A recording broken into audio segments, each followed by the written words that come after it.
Hey YouTube, how you doing? Kevin here. Okay, so I wanted to show you the outcome. Oftentimes I do things and I do the modifications and stuff like that. I showed you the tools and it was kind of a really tedious, long process that was going to go way beyond our time allotted for the video. So I want to show you guys the outcome, and it's a visual outcome, and I'll try to explain to you what I did and how I did it. In my previous video, you guys saw the tools I used to, what do you call it there, remove metal and open up the intake ports to match the intake on the KE100 here. So I use a slow needle here. You can see right there, that's the one I did. See how wide open that is? I'm just going to scoot over, and you can see the wall and how narrow they are. So there you go, you can see the difference right there, how small that one is compared to that one, how much it opened it up.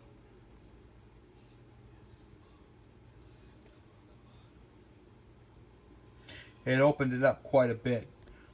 These are basically the same carburetors with two different insulators on them. That's why they look a little different, but the inner diameter, you can plainly see that right there is restricted. That right there is definitely more opened up.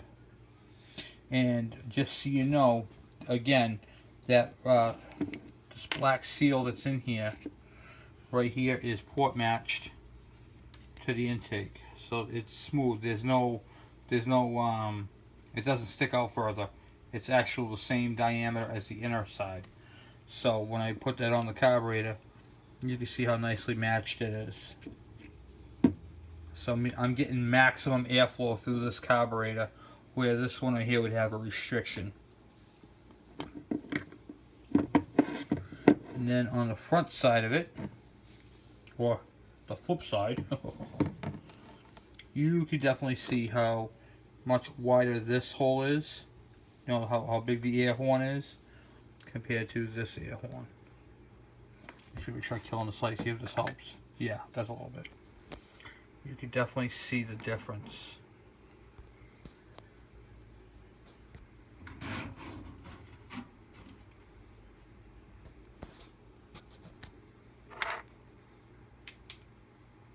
Small air horn, see how much real estate's on that one, and how much difference that one is now that's opened up. So I opened them up I opened it up a significant amount. I've also basically, let me show you, or explain to you where I'm at. The bike that used it for a donor is actually a Suzuki with basically the same characteristics as the KE100. The same Akunis, had different jetting. I looked in the book to find out where it's at, and on the UK models they went up to a 90, and they've had problems with the 90s, with the 90, what do you call it, the main jet. This is an 85.7 main, and I forgot what the pilot jet was. I think it's a 25. So this has been boosted up significantly, and we're running a what do you call it there, the expansion chamber on this bike. So we're gonna start at that point right there, that configuration, because that's what basically the same bike, same motor, was running with an expansion chamber, but it wasn't that big of a CC. So I'm going to have to do some finagling and some adjusting from there. This is not a permanent jetting. We're going to see how it goes. I did, however, try this on my KE100, and well, let's just say I was quite impressed. I did replace the needle. I matched the needle. I matched the needle and the jet that's in here. You know, it's basically, I took all that stuff out of the what do you call it there? The DS100 Suzuki carb, and made them into here to see how much more power I can get out of it. And it was definitely very, very snappy. I'm very, very impressed with it, and I can't wait to see if it's going to work okay on this motor and see how it goes. I am going to have to fine tune it and do some jetting, but the purpose for this video right here was to show you guys how much of an air horn got opened up. I mean, you can plainly see how big the diameter of the intakes.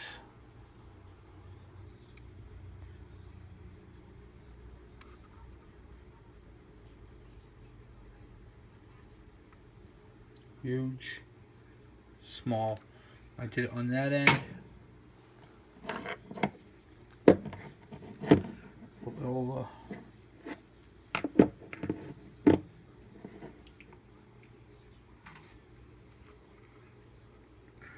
Here you see the spacer on that. It's like 1 millimeter all the way around, 2 millimeters total, and then it's just wide open. There is a very slight margin around that seal.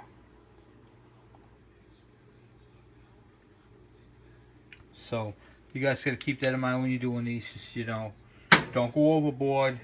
Not every time more is less is more. So I opened it up quite a bit. This is going to be a sweet carburetor. It works really well on the KE100. You can see I opened it up. I find it smooth. It is nice and you can run your finger over it and there's no drag. It's nice and smooth. And that's a big thing because you want the air to travel smoothly through the air horn. This is your air horn right here. And basically you can see how it comes down. It gets basically metered and then sent out the intake. So it comes in, scrolls down. It's like basically putting your thumb over over a garden hose, and it sprays even faster. So you still have that effect. This carburetor here is going to be pushing more air, and that's what we were looking for, more airflow. So that's the plan for the carburetor. I was going to use an aftermarket like I told you guys in the videos, but I wanted to do a comparison video and show you guys and girls, whoever's watching, how small that is, and then how big you can open it up to. Pretty cool. Significant amount. You know, there's a lot of real estate to open these up, and that's basically porting and polishing. And I just did it to the carburetor. So I'm gonna go show you this one more time, and then I'm basically, it's gonna be a short video. So you can see the margin all the way around, which is the aluminum. What I'm looking at is inside the port here. You can see the margin, this little space right here. That's the margin right there. That goes all the way around. And then you can see how wide open this is. That whole diameter is bigger than that whole diameter. And that's going to allow me to get more CFM through that carburetor. Which in return, using a bigger jet with the expansion chamber, a bored out cylinder, and a high compression cylinder head is going to do awesome. I can't wait to ride this thing.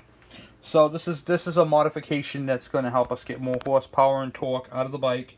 It's going to allow us to have faster acceleration and low end, mid range, and up, you know, just all throughout the thing. So I'm using a factory carburetor, so I can still use my what do you call it?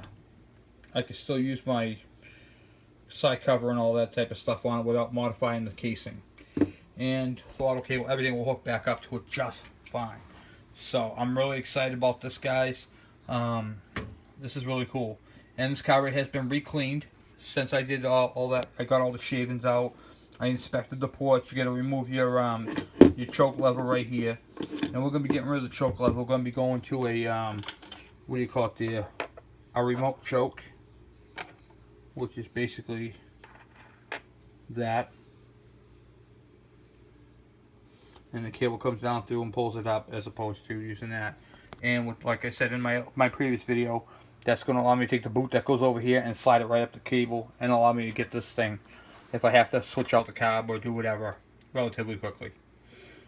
Well, anyway, guys, that's it for me. This is the final third video on this carburetor. Well, not the final. I can't say that because I might have to adjust it and do all that. So then, at that point, then that right there will be the final video on this. But for right now, this is it. For the KE100 and I'm sorry, KE102, that's the carburetor what this is going on to. You can do this on your factory carburetor, by the way, guys. air restriction is basically like having a restrictor plate on your bike.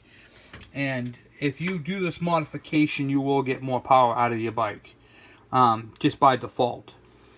And you may have to rejet, but I was actually able to put this on the bike with the 85.7, what do you call it there, main jet, and the 22 air jet, pilot jet, if you will. And I changed out the needle to the one that was on the, what do you call it, DS100. And my bike actually performed way better. Factory. I mean, it performed way better. I can't even explain to you how fast this thing. I mean, this thing just took off like a rocket. Front wheel came up. I mean, it was sick. It was a different bike. And just by doing these few modifications. So, I have the bike back apart. And I'm going to be putting it back together with the expansion chamber, because we're going to be finishing up the exhaust video. And then what I'm going to do when I do the test run with the bike again, I'm going to do one with this I'm going to do a separate video with this bike running with this carburetor modification. And show you guys have got to see this. You're going to be blown away by it. So I'm probably, just by doing that right there, I probably gained a horsepower. I'm not even kidding you. This thing is sick. It's probably 1 to maybe 2 horsepower onto my game. I mean, that doesn't sound like much, but when you know the power band, oh my god, it's just crazy. So, this is gonna be a fun bike. This is gonna be a really fun bike. And the air horn is nice and big. Basically everything we were asking for out of a carburetor. Like I said, you can only put so much air through here, air and fuel. So we want to make sure that if you go too big on the carburetor, you're going to lose power. If you go too small on the carburetor, you're going to be underpowered. Why not modify the factory carburetor to deliver what we need to deliver, right guys? So, I mean, we only bored it out 20 over. We have a high compression cylinder head. We have electronic ignition, which is going to basically give us a lower RPM when when it idles. It's going to be smoother. It's going to have faster acceleration. It's going to be more accurate timing. And you're not going to have point float. Anybody asks, what's point float? What do you keep saying that point float? Point float is when the crank is spinning so fast, and it has that little cam that pushes up on the set of points. They open up so fast that they kind of flutter, like they float, if you will. They don't really, like, instead of like riding on the cam, it bounces off the cam, and that is called cam float. And with cam float, it's a very inaccurate timing. It's not, you lose power, and your power band is lower. With electronic ignition, it doesn't have that, so it's smooth all the way up through. It's accurate, it's precise, it's dead on. I can't explain it any more than that. So anyway guys, thank you guys for watching. Please subscribe. If you have any questions or comments, this is video number 3 on the carburetors. I mean, look at that, guys. That is awesome. Look how much I opened it up.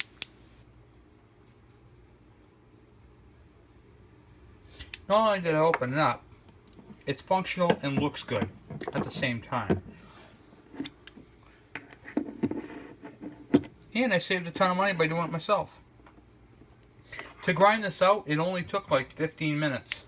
I'm not even kidding you. With those Astro bits, the carbide bits, it took it right down. You gotta be careful. It can take it down quick. So,